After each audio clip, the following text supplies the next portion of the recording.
জাতীয় সংসদের স্পিকার পদে নির্বাচনের জন্য আমি একটি মাত্র মনোনয়নপত্র পেয়েছি। এই মনোনয়নপত্রে স্পিকার নির্বাচনের জন্য মাননীয় সংসদ সদস্য জনাব হাফিজউদ্দিন আহমদ বীর বিক্রম 117 ভোলা 13 এর নাম প্রস্তাব করা হয়েছে।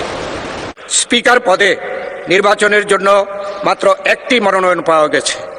এ অবস্থায় মাননীয় সংসদ সদস্য জনাব হাফিজউদ্দিন আহমদ বীর বিক্রমকে স্পিকার পদে নির্বাচিত হয়েছে বলে ঘোষণা করা যেতে পারে, কিন্তু কার্যপ্রণালী বিধির 8 বিধিতে স্পিকার পদে নির্বাচন সম্পর্কিত প্রস্তাব ভোটে দেওয়ার বিধান থাকায় আমি প্রস্তাবটি সংসদের সামনে পেশ করছি।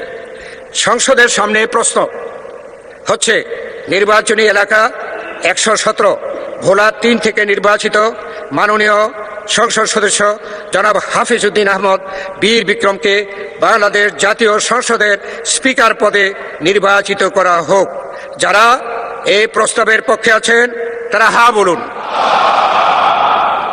যারা এই প্রস্তাবের বিপক্ষে আছেন তারা না বলুন। আমার মনে হয় হা জয়যুক্ত হয়েছে, হায় জয়যুক্ত হয়েছে, হায় জয়যুক্ত হয়েছে।